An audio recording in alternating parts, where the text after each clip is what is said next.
One of her passions, public service work, led her to leave what could have been a lucrative career in law for public service. But making lots of money was never her goal. Within months after her husband was sworn in as U.S. Senator, Michelle Obama received a pay increase of $195,000 from the not-for-profit hospital where she works. At the same time, she was put on the board of directors of Treehouse and Bay Valley Foods, where between her compensation as a part-time director and profits from her stock options have put another $100,000 into her pockets. Barack Obama tells us he's fighting to make health care more affordable. He didn't tell us that his wife is one of 13 vice presidents at a not-for-profit hospital that in 2005 reported earnings of over $100 million, in part by charging uninsured minorities 3.5 times as much as whites with insurance for the exact same care. In July of 2006, Senator Obama told a group of college activists, "You'll have boundless opportunities when you graduate, and it's very easy to just take that diploma, forget about all this progressive politics stuff, and go chasing after the big house and the large salary." What he told the Chicago Sun-Times only after an embarrassing investigation into the purchase of his stately $1.65 million mansion. U.S. Senator Barack Obama expressed regret late Friday for his 2005 land purchase from now indicted political fundraiser Antoine Tony Rezko. He tells a union group that opposes the amount of compensation paid to the CEO of Walmart that there is a moral responsibility to stand up and fight for a better economic future with adequate wages, health care, and retirement benefits. In 2005, the CEO of Walmart received $10.5 million in total compensation. What he didn't tell the union members was in that same year, the CEO of Treehouse Foods received $26 million in total compensation, a company whose revenues were 409 times less than Walmart's. Maybe because he's embarrassed over the fact his wife sits on the board of directors of Treehouse Foods, a company that shut a plant in 2006, which was staffed primarily by low-paid Hispanics.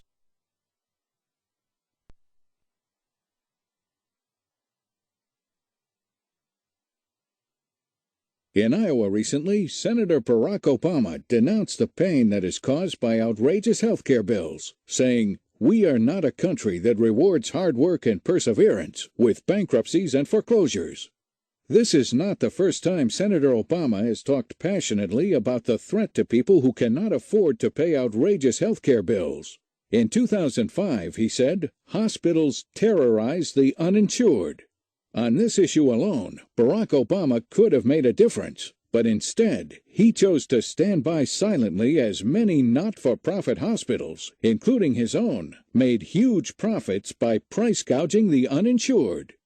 Over the past 2 years, his hospital, the University of Chicago Hospitals, has spent over $10 million on collection fees in an attempt to terrorize people, many who are uninsured, into paying bills that have been marked up far beyond cost.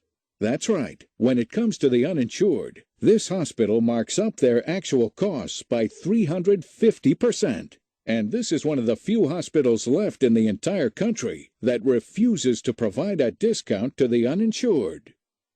How easy it would have been for Barack Obama to get that policy changed, which would have made health care more affordable immediately for hundreds, if not thousands, of his neighbors.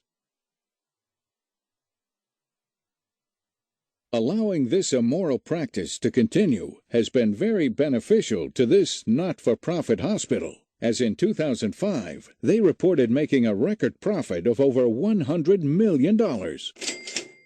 A record that they are on pace to shatter this year.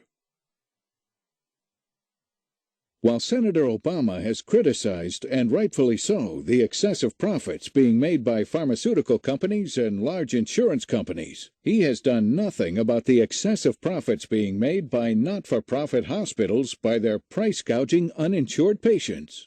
While he is a critic of excessive CEO compensation, he did nothing when the former CEO of his hospital walked out the door with over $4.58 million in compensation.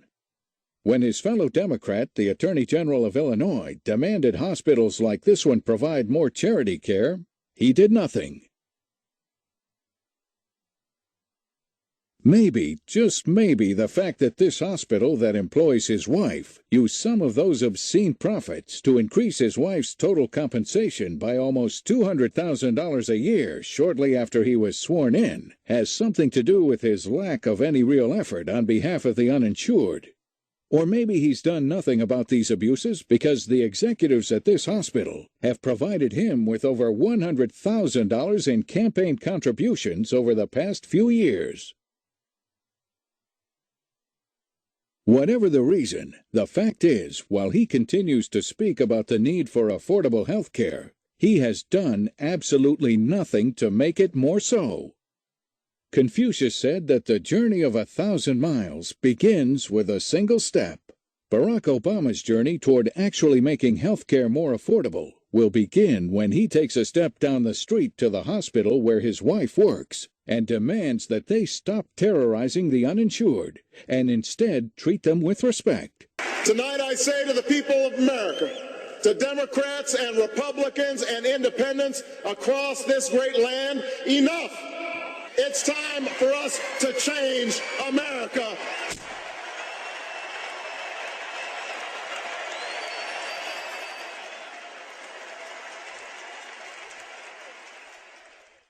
People of Berlin and people of the world, we are heirs to a struggle for freedom.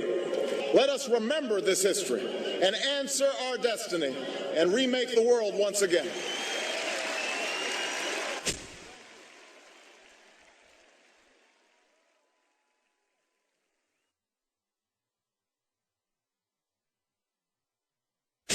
Thank you, Berlin. Thank you, Berlin. Thank you, Berlin. Thank you. New York columnist George Will pointed out that modern Berlin rose from rubble that was the result of the last attempt at remaking the world. The world has had enough of charismatic speakers who hid their real agenda until it was too late.